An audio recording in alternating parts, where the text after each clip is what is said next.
most people are familiar with vision boards. I'm a big proponent of vision boards.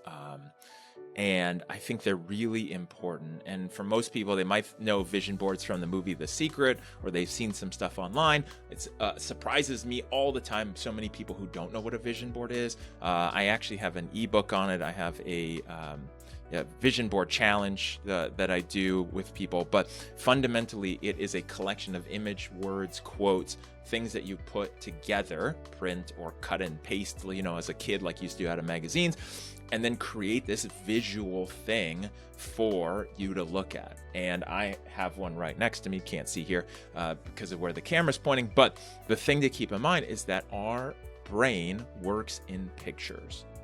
That's what we do. There's so much space in our mind and all of the science behind it focused on the visual side. Our brain sees in pictures. If you close your eyes and you think of something, you will see it in your mind, right? Even with your eyes closed, because your mind wants to see in pictures. If I say pink elephant, you're probably going to picture or imagine a pink elephant. Even though you're not looking at it, your brain wants to see pictures. So the vision board helps give that to your mind and cue in on what you want. What are the things you want? What do you say to yourself that you think is important? Relationships, money, goals, travel, whatever that looks like. No judgment. You put it on your vision board and look at it.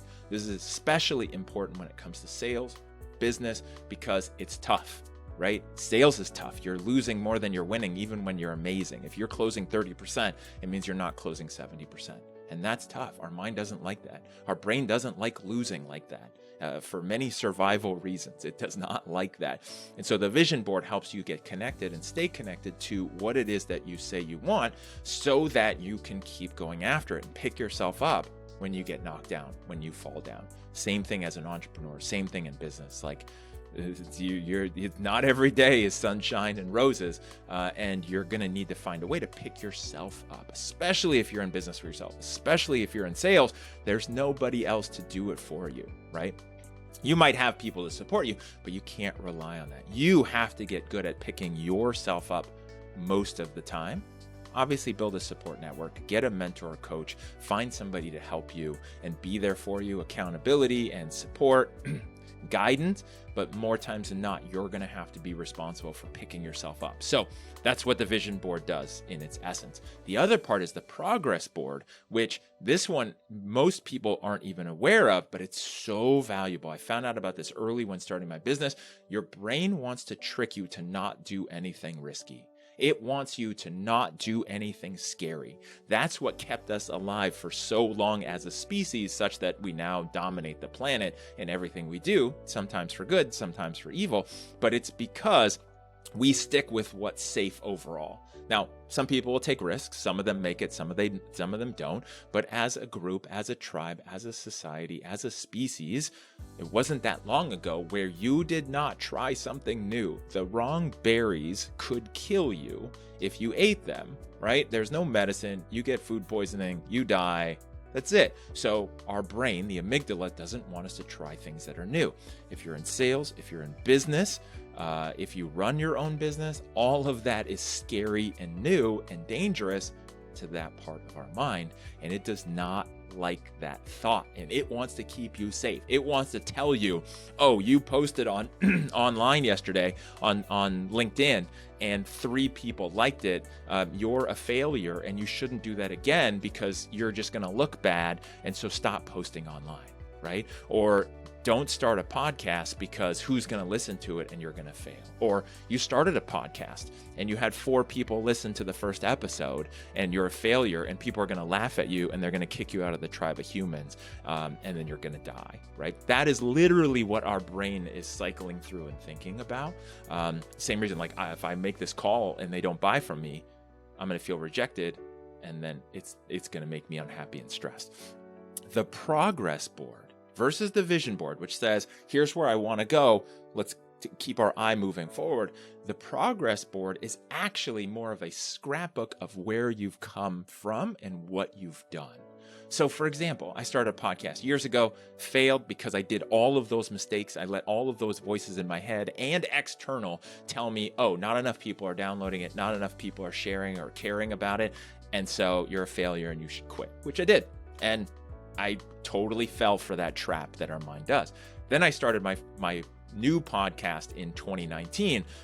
It was the Sales Experience podcast before it was the Authentic Persuasion Show. And I remember that first day I got 4 downloads of my episodes. And I was so excited because now I understood it's not about comparing it to others. It's about comparing to this. And I took a screenshot of that. I'm like, this is amazing. 4 people downloaded. Like, it's only going to go up from here. Like, this is amazing. And so I saved that in a Word document. And now what I have, and I have it printed on my wall, but I have all these snapshots of presentations I've done, stages I've spoke on, my podcast stats in different time periods where I can go, here's how far I've come. Because our brain doesn't want us to try something new because it wants to tell us that we fail at everything new and everything new is scary. And so the best thing to do is just stick with what we know. Go to our job, do our thing, eat at the same places, have the same type of relationships, go to the same places on vacation, live in the same area, and don't try anything new because new is scary and risky. If we're in business, stick to what you know. That's it. Don't do it. It's scary. The progress board says, you know what? I have done all these amazing things. You know, it's basically saying, shut up, brain. That part of you that just is worried about the ego. And it's saying, no, stop. Like, I have done amazing things. I have done things and I have come so far. It's the same reason why if you look at anybody who's doing a weight loss challenge, a fitness challenge, or any of these people that are like running those kind of groups or challenges, they have you take a before picture. And then they have you take an after picture, right, of yourself, usually like, you know, in maybe shorts or a swimsuit where it's not flattering, you're not happy, you don't want to see it, but it's that before and after because our brain doesn't see the small things. It doesn't see the incremental changes. It doesn't see the compounding effect of what we do in our lives.